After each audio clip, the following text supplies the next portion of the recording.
Hello and welcome to the Securus Firestarter. I think this one is going live on Monday, August 18th. And well, for some of us, summer's over. You wouldn't know it by the 106-degree heat, and for some reason the random humidity that hit Phoenix. But kids are starting school, so Started. We are talking past tense at this point. My kids have been in school for a week already. So wait, I thought East Coast started in like September. I live in the South, mate. I live in the South, right? In the South, we start in the middle of August because it's hot as balls here and humid, right? You're hot like the surface of the sun, right? We're hot and like humid. Walk outside and your skin starts to peel off type hot. So they figure they're probably safer inside school and air conditioning than, kind of outside, getting into trouble. Well, that makes sense. Can I rant on something? So we're all excited. We got, so our daughter's in kindergarten. We actually got her into she had her first STEM class, like second or third day of school. They're off at STEM. Of course, I asked her what she did, and they colored a picture of a scientist. So, but hey, All right. It's a start. It's a start. yeah, she came home and we did Lego robots. But hey, progress. But we got our younger daughter into the pre-K there. I had to like wake up at 4 a.m. and all this stuff so we'd have the one drop off. We'd be done in 15 minutes. No. So the pre-K, you have to sign them in yourself or Every somebody day. else. Every day it's a sign in because pre-K is not part of the officially the school system. Right, It's part of right. the private daycare stuff. So you got to sign them into pre-K. Then pre-K starts at 9. Kindergarten starts at 8:40. So you got to hang out for 20 minutes, and then we've got the boys, so we're having to watch the boy run around crazy that whole time. And then same thing, around the pickup time. So we're stuck there for like a half hour. They Wait, can't have hold them on. at the same times. So All right. let's talk a little bit about that. So you're in Boulder, right, for a month. Now you're back, trying to get back into the routine. I mean, how's that going, right? You said boy's pretty active and kind of Yeah. getting into trouble. So Yeah. Yeah, he walked before 7 months, and so people are like, they see they see us with him like, oh, 3 kids, you went to the zone defense. I'm like, no, no, we went to double coverage on the boy, and you hope the girls are still alive at the end of the day. yeah, that's awesome. Well, just keep them occupied with Lego robots for a little while, and then you'll have Phineas and the female versions of Phineas and Ferb, right? Kind of building a friggin' telescope and then a rocket, while the boy is dismantling, kind of reactors, kind of on the other side. So, have fun with that. Yeah, yeah. I think we're on a good track though. Like we gave Riley in kindergarten, they have all the after school stuff. We're gonna let her pick an activity. So she's going to try out Irish dancing and she wants to do the Lego building class. So I'm gonna have a heck of a combination on our hands, Yeah, which I have think is fun with that. yeah. Have fun with that. We probably need to talk about work stuff, right? I guess that's probably why some folks, listen to us. Maybe not about ranting about skin melting off and dismantling nuclear reactors. Yeah, so while we were out there, kind of an interesting tidbit. I was at DEF CON hanging out with one of my Gartner friends and heard that Gartner was being sued, and I thought it was Forescout, which was weird because we like those guys or we know people over there. And no, no, no, no, it was NetScout. That's And so this is kind of an interesting one. Basically, they're suing, saying that Gartner tried to extort them over the Magic Quadrant.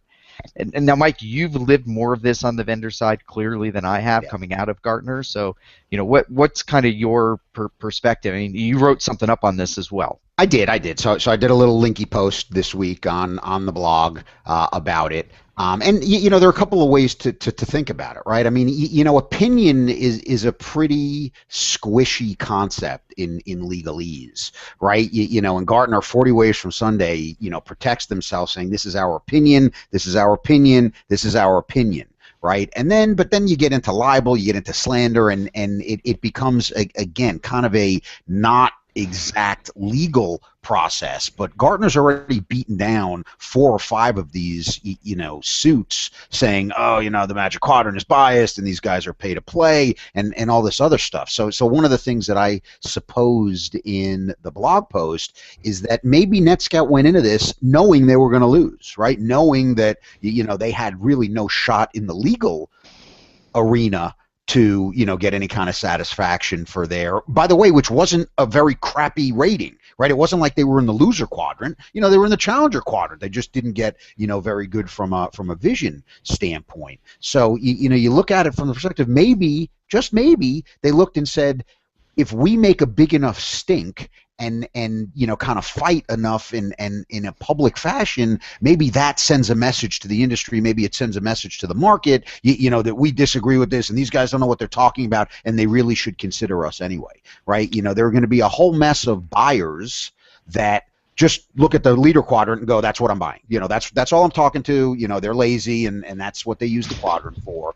And there's nothing they can do about that. But then there are other folks that may be able to be influenced. And if they're out there banging the drum, they can say, well, hey, these guys, made enough of a stink. So even though they're in the challenger quadrant, maybe we'll consider them as well. I don't know, right? I'm throwing crap against the wall because I when I was on the marketing side, the last thing you would do, I mean, listen, you would spend all day putting together, basically a brief in legal terms of why your dot should be 2 millimeters to the right, on the friggin' quadrant. But the idea of getting lawyers involved, no way. And by the way, I wasn't kidding. I had one CEO that I had compared one year to the next and wondered why we moved 2 millimeters to the left on the vision scale. Yeah, I had to answer that question. That was the Pentium bug, by the way, because all it is a freaking Excel spreadsheet. Clearly. Mike, I think you're hearing, you're throwing zebra poop against the wall, not horse poop, because so I've obviously I've kind of been on both sides of this and in different ways, and I encountered CEOs that or other executives that would get a hair up their ass about the Magic Quadrant that they would just refuse to let go. And if the lawyers wanted to take their money, there would have been more than 4 or 5 of those lawsuits. I had one guy threatening lawsuits against me and Gartner because I wouldn't include them in the Magic Quadrant. I said, these are the inclusion criteria. We published this. Right. You don't fit those criteria. And if you came in, you'd be lower left anyway. He goes, I don't care. I want to be on that thing. I don't care if I'm lower left. The guy was an idiot. But so I don't know. I think some people do take that kind of very personally, and they start tilting at the windmill and think they're going to bring Gartner down. Or maybe something happened. I mean, there is always that chance. 600, 700 analysts and a much larger, an equal or larger sales force who, we kind of know that the sales force. Let's just say they walk a line they shouldn't be walking, especially considering most of Gartner's revenue really does legitimately come from end users and not the vendors. So, I don't know. I think they've got a very low likelihood of success. And again, if you're sitting there, kind of gonna spend 30, 40, 50,000 bucks on lawyers to go chase at a windmill, at least maybe you pull it out of the the marketing budget or the sales budget as opposed to the I'm just a knucklehead budget. One of the things you guys have not said, though, how often do you run across a security vendor who doesn't think that the Magic Quadrant is bullshit and who doesn't think that they're just paying a Gartner tax but has to play that game anyway?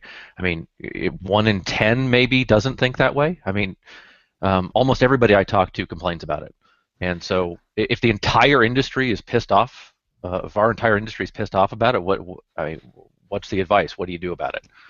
Well, here's the problem. So honestly, Magic Quadrant is one of the reasons I left Gartner. I mean, there were a lot of other ones, but the reason for it is so I only wrote one that I was primarily responsible for. I would review and was involved in others, but I only had one that my name was on, and that was what became the DLP one.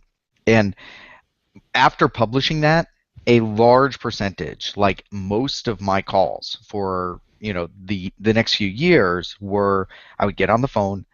And every day I would have a call like this, and it would be a group of end users around a table, and it was clear there was the person who was recommending which DLP vendor, and then there was their manager or boss. I mean, it was always a group on the other end of the line, and the calls went like this. So we'd like to find out who the leader is in XYZ market. I go, well, I heard the paper shuffling. Pretty sure you have the Magic Quadrant in front of you. It is the dots that you see on the piece of paper in front of you. Okay, great. So why are they up there? Well, if you turn to page 17 and you see the bullet point list of why we put them there, I'm happy to talk about it, but that's why we put them up there.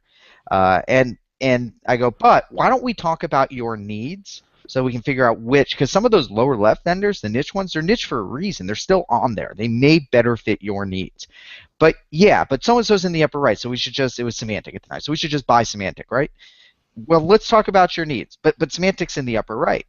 And it was mind numbing. And then I'd have calls about other things like I covered encryption and a bunch of other, kind of data security oriented and app security oriented things. And it'd be calls. So, if you had a magic quadrant, who'd be in the upper right? My response would be, well, I don't know, because that's hundreds of hours worth of work, and I don't know who would be in the upper right until I do that work. But let's talk about your needs, and I can probably narrow the list down into the 2 or 3 vendors that would best fit your needs. Right. Okay. So if you were to do a magic quadrant, who would be in the upper right? Right, but I think where Adrian was going, and obviously correct me if I'm wrong, is if you are kind of a vendor and you are trying to, even though most folks do believe that there's some measure of influence that they can peddle by spending money. I mean, again, you sat in that seat. I mean, where and how can these folks kind of either impact you? Is it even possible, right? Because again, a key aspect of NetScout's suit is that they didn't pay for the strategy work, they didn't pay for the strategy days, and therefore kind of they were not, their vision was not factored in to the same degree. So I mean, what can anybody on the vendor side do to impact that? Yeah, and so here's where some of this comes from. So a bit of background. Obviously, I sat in that seat on the Gartner side. I've been out for 7 years now. It's kind of a badly kept secret that I will help vendors through this process. So, and I've worked with. Yeah. So it's funny because it's very clear in there. It ain't hard. Answer the questions. Be honest. Do all the straightforward stuff that I wish somebody, most of the vendors I worked with would do. Be clear in your answers and concise. And it turns out that's actually really hard for people to do. So I've worked with, I don't know, 6 or 8 different companies at this point, like all the way through the process. So I've been on both sides. First of all, a couple of things.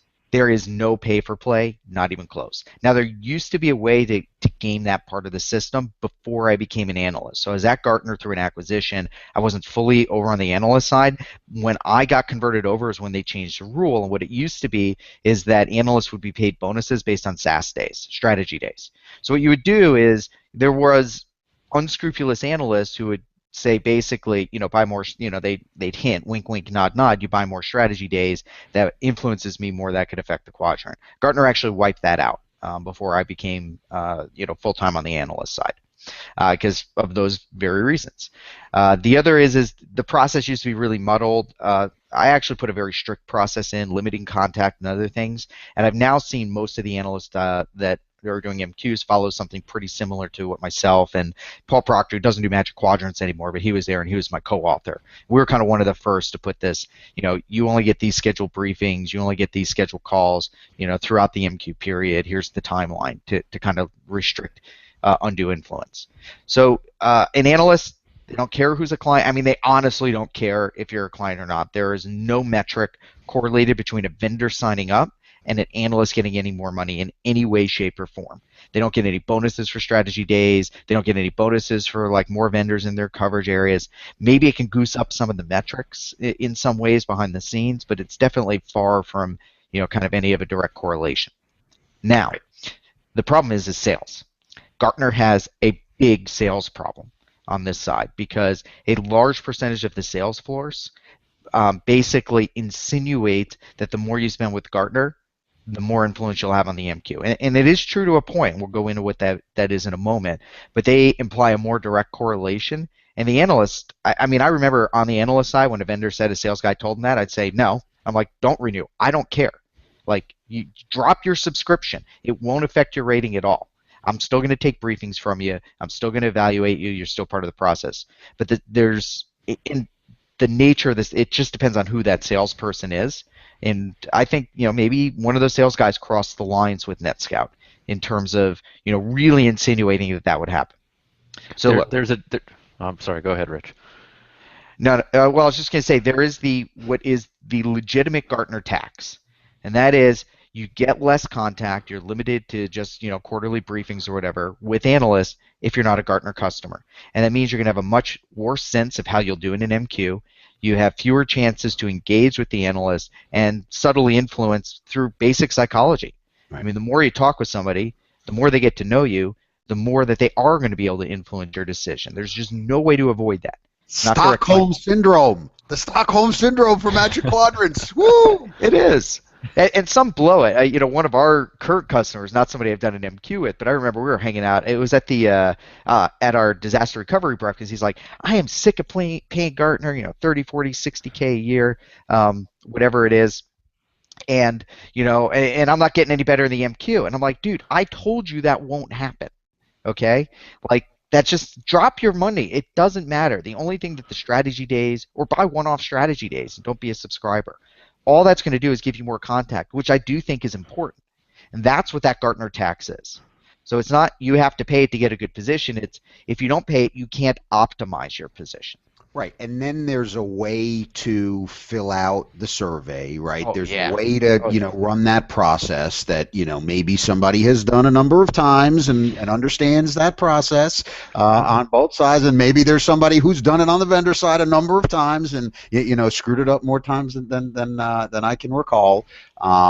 So, again, I mean, I think that there's really an aspect of it. If you want to sell to the enterprise, you have to play the game, you have to pay the tax to a certain degree, but more importantly, you have to execute well on the process. And that's where most people fall down. They're like, well, if I would have only gotten another strategy day, then it would have been good. No, if you would have actually written the friggin' survey in English, right, and been clear about what you do and where your process is, you probably would have had as good a shot as, bringing some guy in to tell you what you already know, for 15 grand for the day.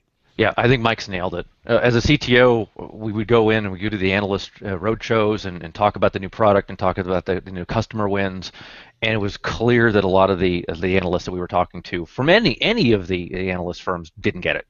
They just didn't get the technology, and they were in love with the people who were doing the best sales, or at least lied the best about sales. And so marketing and sales wanted to pay the Gartner tax because they wanted to make sure that they were represented there and showed well. The CEO and the CTOs would often say, hey, we're not paying this, we're not getting any value out of it. And I think Mike really nails it, that if you can't articulate in your Magic Quadrant responses what the hell your vision actually is and how you're going to achieve it, you had better get some other form of access and communicate directly with those analysts what the hell's going on through phone conversations or whatever, because most of the MQ responses that we're seeing are horrific. They don't communicate any of the value of the company or the vision, and they're it's security. Who's getting customers to talk? Nobody. So you've got to nail those responses and actually do what they're asking you to do. Otherwise, you're screwed. Yeah, I mean, look, the way I like to describe it is it's basically there's you start with a full jar. So what is it? I don't know. My daughter's got some full jar thing, and then if you do good stuff, you get to throw a little puff ball in. And you do bad stuff, you get to pull little puff balls out.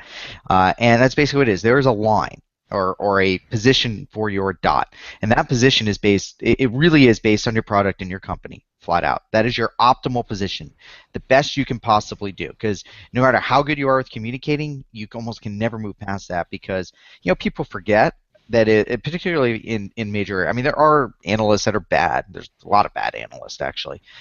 There's markets that are different, but for the most part, it's where you end up is because that analyst has taken 100 calls that year on you and your competitors, and it's what the users tell them. I mean, that's the kind of research. It's not lab research. It's all right. Well, we selected this product because of this, and we had these problems. I mean, that's what a large chunk of those calls are.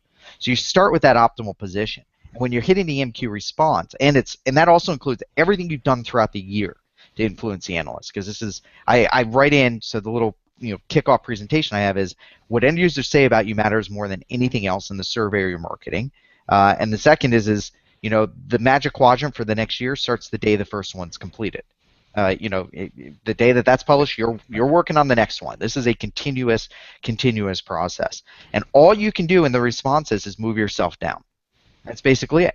And so, when you're filling those things out, when you're a vendor on that side and you're responding, it's all about optimizing how well you're going to be positioned. And for those of you on the end user side watching this, which is a big chunk of our audience as well, just understand that the analysts do put that work in. They try their best. All the ones that I ever worked with really try and minimize, the vendor influence. And what influences more than anything else is what you tell them, not what the vendors tell them.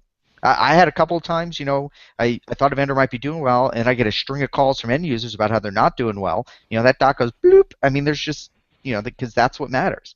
Gartner's very clear on who the audience for those is. And as a matter of fact, in recent years, they've been backing out of how much stuff they do with vendors. If you were a vendor, you used to be able to buy more strategy days and influence things more and do things in ways that you don't get to do to the same degree anymore, because Gartner keeps raising prices and increasing that barrier to entry because they want the analysts more focused on that end user side. So that's all it is. I mean, it's just a matter of you're going to be here based on how good your product is and what your customers say about you, and all you can do is move down from there. So your objective is to not do that, and suing Gartner is a pretty good way to do that. How to make friends and influence people, right? Yeah. All right, we've probably beaten this one down. Yeah, we have. So it'll be interesting. I'm really interested because what happens here, though, is if they do succeed, if there's if there is a smoking gun, like an email from the sales guy, then that is a run on the bank. Yeah, there's a run on the bank. You get the money, and Gartner will have to revamp and change everything. And flat out, if I was there, I would really change that sales book, particularly because of the revenue distribution between end users and vendors. Yep. They can afford to lose a little on the vendor side. They're well over $1 billion now. The stock is through the roof and pisses me off. It's 3 times or 4 times what I sold mine for. But when I left. Although that did help me start Securosis, so I guess it kind of worked out. But they really should fix that, because I don't think the analysts understand how crappy they are to vendors. You don't issue an MQ survey and give them 30 days to respond on it. You have no idea. I had no idea until I worked 3 to 4, 5, 6 of these things. The first half dozen on the other side. It's so much work for the vendors. Oh, and the analysts. Never mind. By the way, multiple times analysts issue those things before holidays, or before end of quarter, or before whatever. So fix that, guys. But the second is Gartner needs to understand that vendors absolutely they view it as a tax. They don't view it as a partnership. They will never tell you to your face. My analyst friends, any of you watching it, that's how they see it for the vast majority of the cases, because that's the reality. They can't be honest with you because you write Magic Quadrants. They have to always present a certain facade. And then on the sales side, you guys, you got to fix that, because you're ruining your own reputation, and you don't need to. I know what the process is. I know the objectivity. I've lived it. I know the culture, but it gets destroyed when sales guys, and I had one just 2 weeks ago that I saw 2 weeks ago, where it was totally inappropriate. So now I am holding you, Mr. Mogul, accountable for where we show up on the analyst Magic Quadrant. I will take full responsibility for filling that survey out, but I have a feeling, yeah. Yeah. All right. We've killed it. So thanks, everybody. And I don't know, hopefully this was, helpful at all. It's entertaining for us. Entertaining for us. Yeah. So I got to go. It's time to start my double coverage for the day, and we'll see you guys next week.